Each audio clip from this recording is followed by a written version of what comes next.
Agora você pode fazer parte do clube de membros do Spurgeon TV. Esses são e-books já disponibilizados para os membros do canal.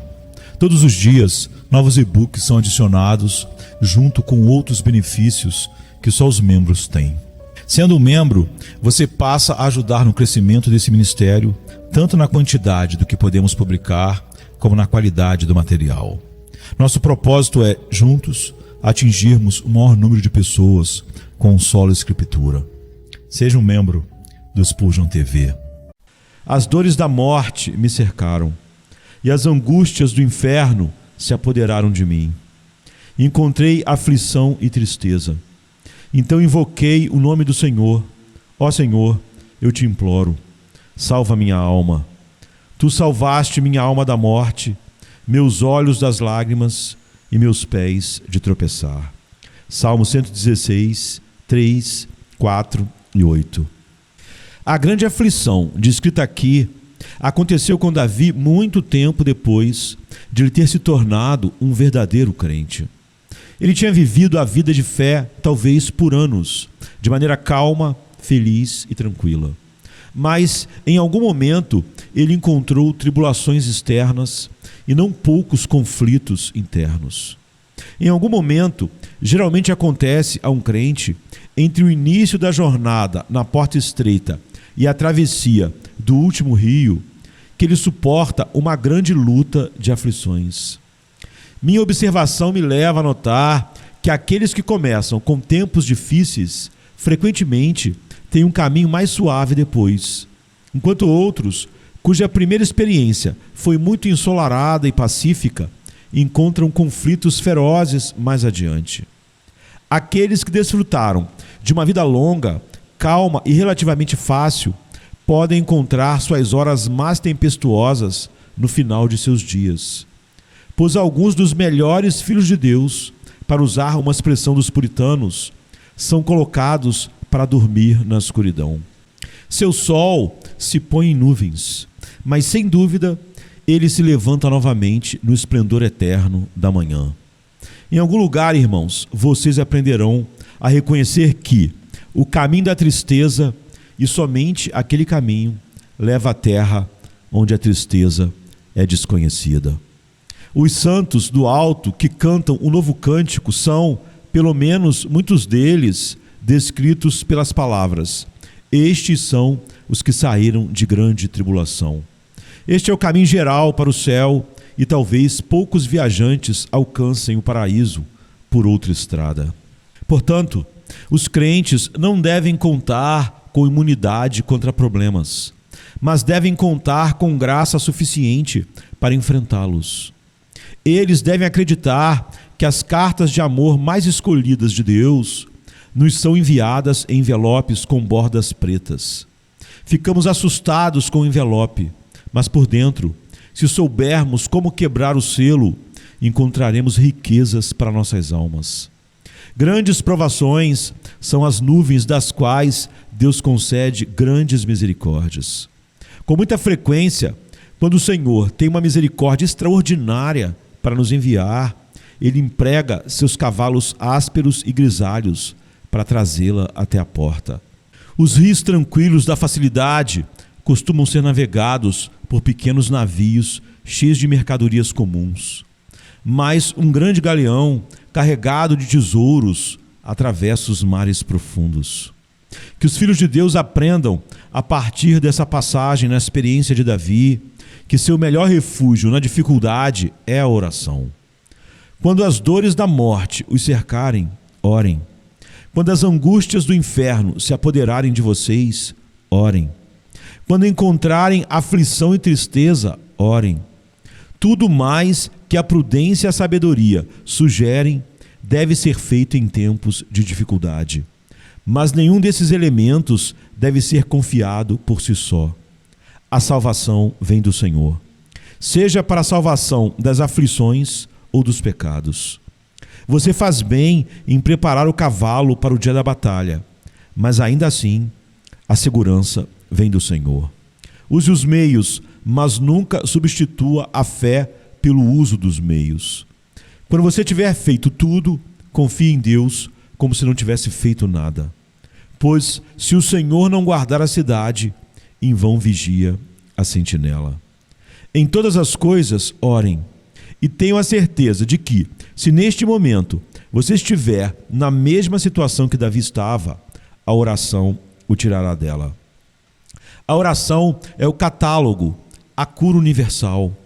Ela subjuga toda doença. Em conflitos espirituais, ela tem 1000 usos. Você pode dizer dela: com isso eu romperei uma tropa. Com isso saltarei sobre o muro. Com isso vestirei escudo e couraça. E com isso ferirei o inimigo. A oração pode abrir os tesouros de Deus e fechar as portas do inferno. A oração pode extinguir a violência das chamas e fechar a boca dos leões. A oração pode superar o céu e dobrar a onipotência à sua vontade. Apenas orem, irmãos, com fé e em nome do bem-amado, e respostas de paz lhes serão dadas. Tenho a intenção hoje de usar o texto com uma visão diferente. Pretendo adaptá-lo como acredito ser legítimo e usá-lo como uma descrição da condição de um pecador despertado. Aos pecadores sob convicção eu me dirijo, pois sei que há alguns na congregação. Fiquei contente em ouvir seus clamores na outra noite e espero que o Senhor, com isso, queira abençoá-los e conduzi-los à liberdade. Vamos falar primeiro da condição miserável desta pobre alma, em seguida de seu curso de ação e então da libertação que ele obteve. Em primeiro lugar, aqui está a condição miserável na qual muitas almas despertadas têm sido colocadas. Mas deixe-me, antes de prosseguir, dizer que, se algum de vocês é crente em Cristo e não sentiu tudo o que estou falando, você não deve se condenar por causa disso. Existem muitas enfermidades no mundo. Se estou descrevendo uma doença e a maneira como o médico a cura, você não deve dizer: certamente estou errado, pois nunca senti essa fase da doença. Isso não importa.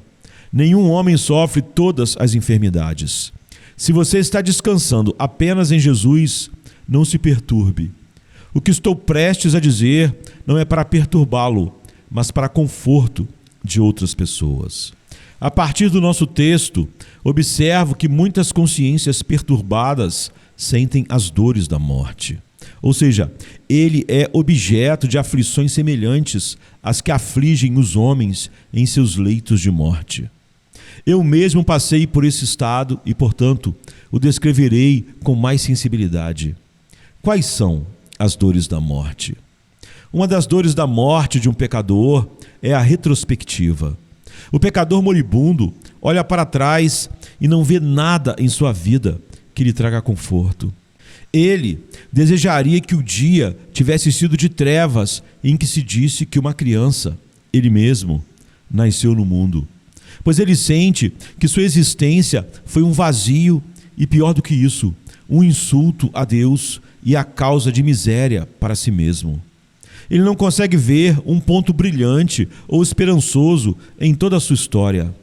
Da mesma forma, o homem verdadeiramente despertado chora por um passado terrível e lamenta porque tudo é mal, e as coisas que ele costumava gloriar-se estão manchadas. Ele vê que o que antes pensava ser retidão era, na verdade, pecado. E ele se lamenta, dizendo em seu coração: quem dera eu nunca tivesse nascido. Muitos homens despertados já disseram, como John Bunyan, que prefeririam ter sido um sapo ou uma cobra venenosa a ter sido um homem e ter vivido como viveram. Você está sentindo, caro amigo, ou já sentiu essa dor da morte? Alguns de nós a sentiram profundamente. Outra dor da morte é a tristeza pelo presente. O homem jaz se revirando em seu leito de morte e toda a sua glória e beleza se foram. A flor da saúde se afastou dele.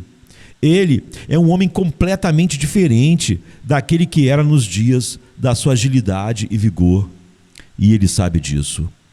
Assim acontece com o pecador. Ele sente a doença debilitante do pecado consumindo-o. assim como a traça consome uma roupa. Sua umidade se transforma na seca do verão. Sua glória é como uma flor murcha, e a excelência de sua carne, na qual ele se gabava e dizia que não era pior do que os outros e talvez fosse até melhor, agora desapareceu. O Espírito Santo, quando sopra sobre o homem, encontrando toda a carne como a erva, a faz secar completamente. E assim, ele destrói a glória do estado do homem e faz sua excelência decair, até que o homem fique doente de si mesmo. O homem moribundo também vê toda a sua força se esvaindo. Talvez ele pense, como Sansão, que pode se levantar como em outras ocasiões, mas está enganado.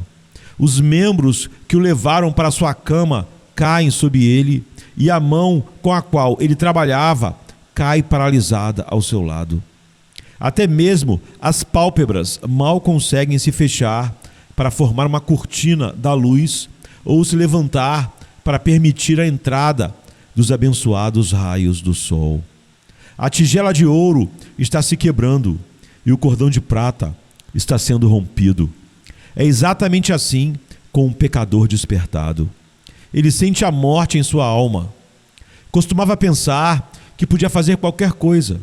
Sua ideia era que poderia se arrepender e acreditar, melhorar e reformar e se salvar quando quisesse.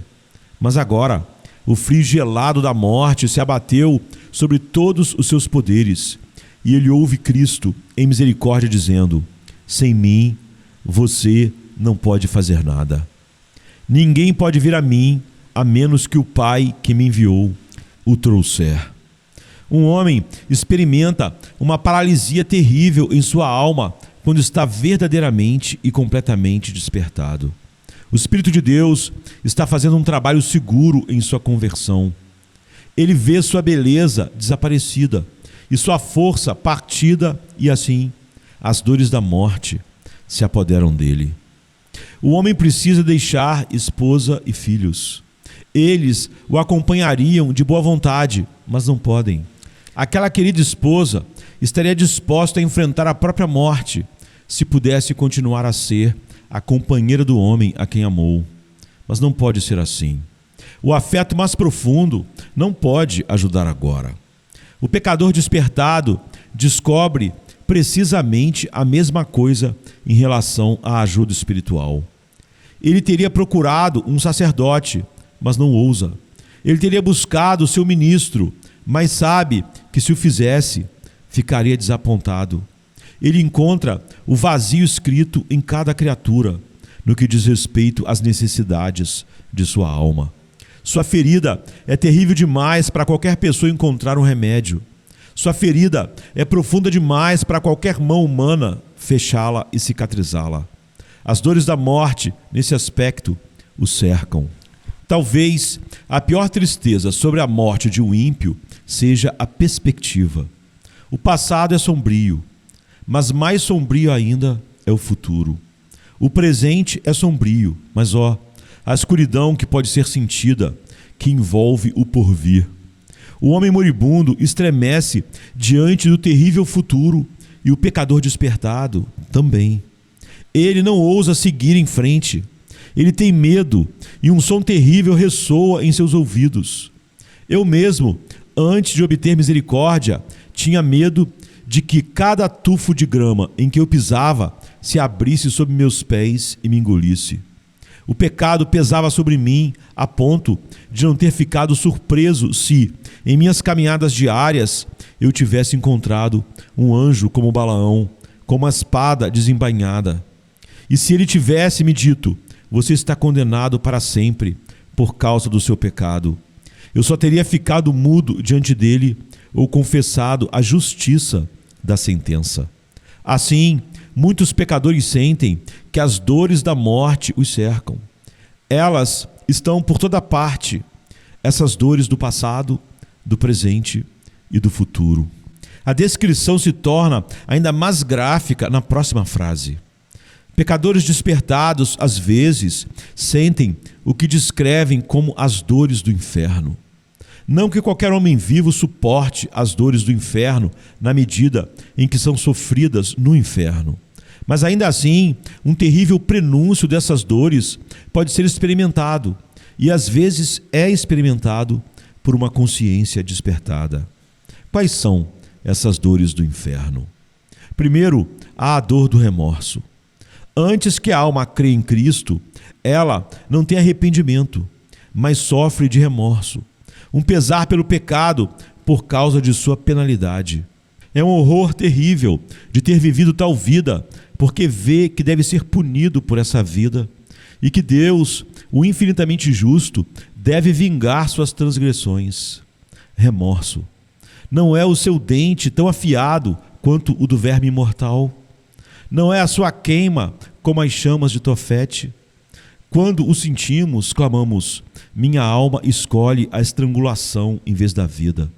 Se Deus, em sua misericórdia, não detivesse a alma como uma pequena esperança vacilante, mesmo antes de ela chegar à fé em Jesus, certamente o espírito do homem falharia completamente sob um sentido de remorso do pecado. Uma das dores do inferno é o sentimento de condenação. As almas perdidas são chamadas de malditas. Em outras palavras, condenadas. Certamente, antes de crermos em Jesus, alguns de nós sentimos que estávamos condenados. Maldito seja todo aquele que não permanece em todas as coisas que estão escritas no livro da lei para fazê-las. Lembro-me de como essa maldição uivava em minha alma, como a tempestade uivando entre os cordames de um navio afundando. Maldito seja todo aquele que não permanece em todas as coisas que estão escritas no livro da lei para fazê-las. Eu sabia que não havia vivido ou continuado por um tempo sequer em todas as coisas exigidas pela lei. E eu sabia que estava amaldiçoado. E então veio este outro texto. Era o lado do evangelho do mesmo terrível vento. Aquele que não crê já está condenado. Já está condenado, porque não creu no Filho de Deus. Quando dois ventos como esses, dois textos, se encontram, é o suficiente para varrer o frágil abrigo da humanidade para uma ruína como a que derrubou a casa em que os filhos de Jó se reuniram para a festa. Ó irmãos, não é coisa pequena que aqueles que o conhecem garantam ter sentido as dores do inferno. Talvez uma das dores mais agudas de uma consciência despertada seja um sentimento de desesperança, um desespero terrível, não aliviado por qualquer perspectiva de melhora no futuro. Alguns de nós fomos levados a isso também. Toda esperança de sermos salvos estava perdida. Às vezes, havia um pequeno raio de luz que parecia dizer: Jesus veio para buscar e salvar pecadores. Mas não conseguíamos ver essa única estrela solitária o tempo todo, pois pensávamos que ele não veio buscar e salvar pecadores como nós éramos. E além disso, como o havíamos rejeitado antes, temíamos que sua misericórdia tivesse desaparecido para sempre. Como eu era continuamente tocado por esse pensamento com desespero. Agora, eu gostaria de não ter feito isso, mas sei que alguns outros fazem, e gostaria de falar com base em minha experiência. Que Deus livre seus frágeis barcos dos redemoinhos do desespero, aquele redemoinho terrível que engoliu tantos. A outra angústia do inferno que os despertados sentem, e é um esmagador sentimento de miséria.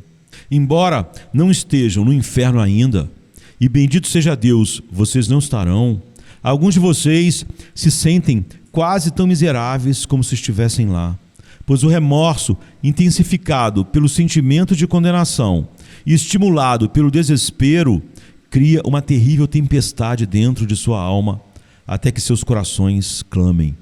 Com o ruído da tua tormenta, os abismos, outros abismos chamam. Tuas ondas se abatem sobre mim, sim, todas as tuas vagas. Fui expulso de tua presença. Procuro a ti, mas não posso te encontrar. Eu clamo por ti, mas tu não me ouves. Então a alma é realmente ferida. Leia os livros de Jó e Jeremias e você verá o que corações quebrantados podem sofrer. Esses livros não foram escritos apenas para as pessoas de tempos antigos, mas declaram a experiência presente de muitos buscadores de Cristo. E assim, muitas vezes, eles oferecem conforto às almas pobres quando nenhuma outra parte da palavra de Deus parece ter uma única sílaba a dizer a elas. Assim, tomei duas grandes frases do texto: as dores da morte me cercaram e as dores do inferno se apoderaram de mim. Mas o caso era pior do que isso, pois a pobre alma não sentiu nenhuma diminuição e não conheceu nenhuma escapatória. Essas coisas foram, por si só, não atenuadas. Elas foram deixadas em todo o seu terror.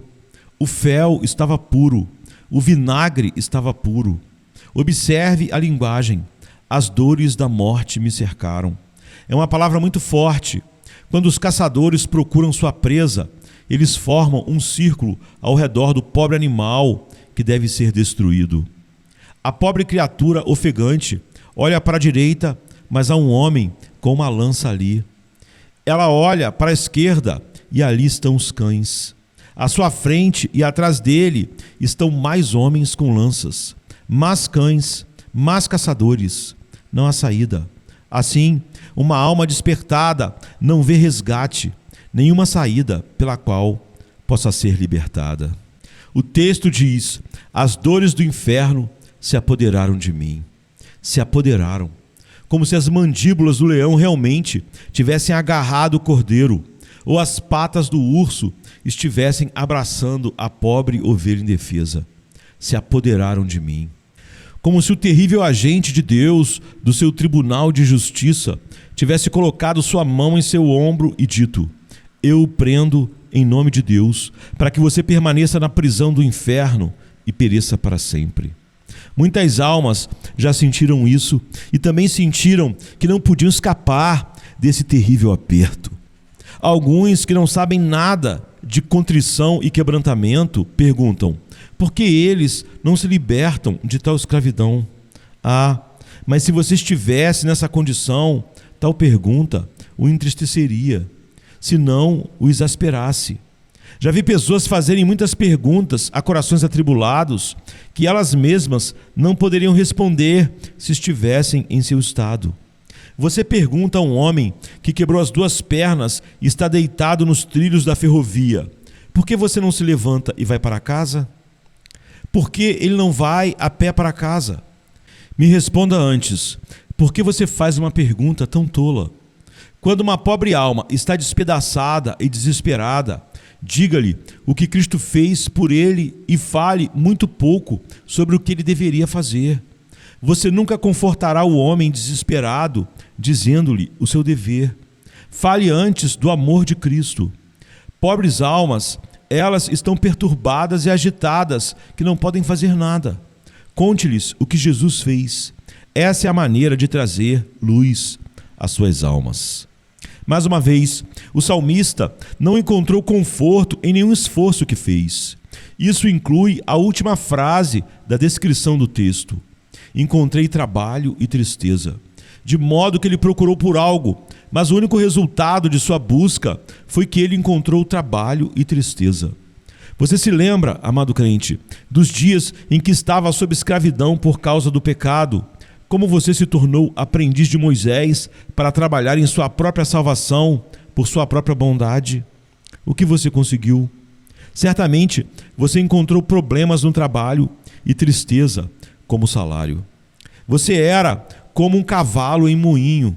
O chicote era usado com muita liberdade em você, mas isso trouxe apenas um senso de fracasso, uma convicção de que tudo o que você havia feito era mais uma provocação a Deus ao estabelecer um anticristo de sua própria justiça. Não havia ajuda para a expiação de seu pecado. Você encontrou trabalho e tristeza. Talvez você tenha ido ao Senhor Legalismo, e ele e seu filho, Senhor Moralidade, fizeram o que puderam por você. Mas se você realmente foi despertado, tudo o que obteve deles foi trabalho e tristeza. Esse foi o resultado. É possível que você tenha ido até a loja cerimonial, frequentado uma das casas de culto ritualísticas e passado por todas as cerimônias ali. Então lhe disseram que um sacerdote poderia absolvê-lo e uma forma e cerimônias exteriores poderiam acalmar sua mente. Ah, se você fosse uma alma viva, encontraria apenas trabalho e tristeza em toda essa bobagem. E agora você olha para ela com desprezo intenso, como a impostura mais insuportável de qualquer era desde que o homem começou a buscar muitas invenções. É vão tocar um estômago faminto ou dançar com um membro quebrado. E igualmente, uma zombaria são todas as posturas e mentiras do humanismo para aqueles cujos corações sangram por causa do pecado, e todo o legalismo evangélico também. Ninguém além de Jesus pode fazer o bem a pecadores indefesos. Se procurarem em outro lugar, encontrarão apenas trabalho e tristeza e nada mais. Certamente é uma situação difícil a que vocês foram levados. O que fazer? O que fazer? Pecador, não há nada a fazer. Pelo menos nada que você possa fazer. Você está encurralado para ser salvo por Jesus ou estar perdido. Gostei do comentário de um bom irmão neste púlpito outro dia, quando ele disse que os ministros do Evangelho são pescadores e que devemos pescar com redes.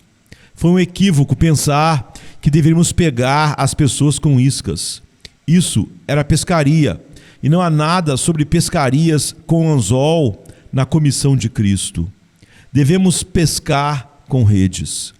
Agora, para que serve uma rede? A rede serve para fechar o peixe. Ela vai por baixo deles, ao redor deles, por toda parte e os fecha para que não possam sair. Isso é exatamente o que Deus faz com os pobres pecadores a quem Ele quer salvar soberanamente. Ele os fecha completamente. Ele coloca a rede ao redor deles e eles não podem sair. Somente quando a rede envolve completamente seu peixe é que o pescador do Evangelho pode tirá-los do mar do pecado e levá-los para o barco onde Jesus está sentado. Devemos cercá-los completamente com a rede, fechá-los pela lei para que possam ser conduzidos a Cristo. Todo o caminho de fuga está fechado para você para sempre, pecador, exceto um, e esse é Cristo, que diz: eu sou a porta. É assim que Deus chama eficazmente. Não há outra porta, nem para cima, nem para baixo, nem para a direita, nem para a esquerda, nem na frente, nem atrás. Você está arruinado e destruído, ó pecador, e perecerá se for deixado a si mesmo. Não há ninguém na terra ou no céu que possa ajudá-lo, exceto um. E se o Senhor o levar a olhar para ele, que coisa abençoada será. Venha-se, cansado estás, e eu descanso darei.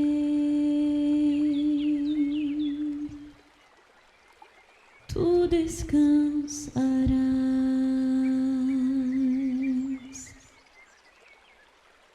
Vem a mim se não tens paz, e eu darei paz sem fim. Terás paz sem fim. O meu jugo é leve, o meu fardo graça dá. Tome tua cruz, te darei a paz.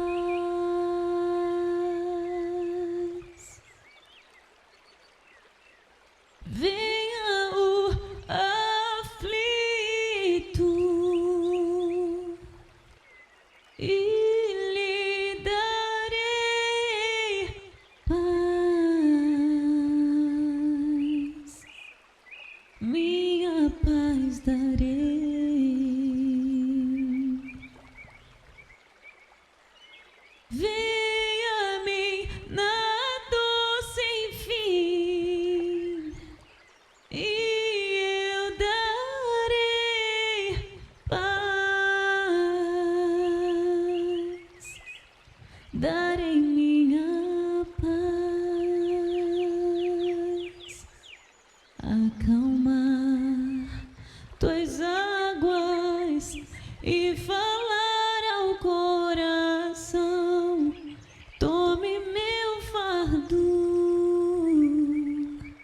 te darei a paz.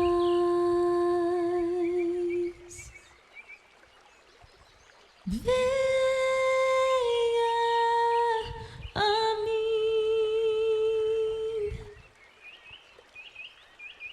venha a mim,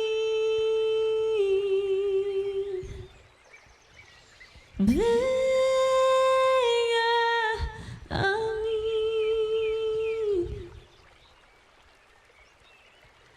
A minha graça te chama, a minha graça te salva.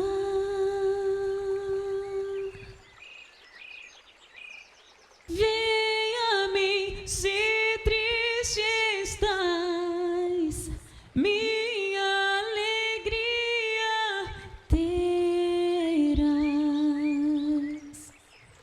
alegria e paz.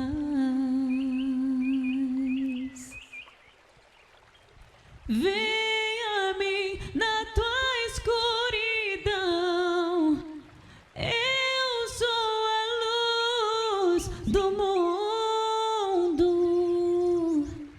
sou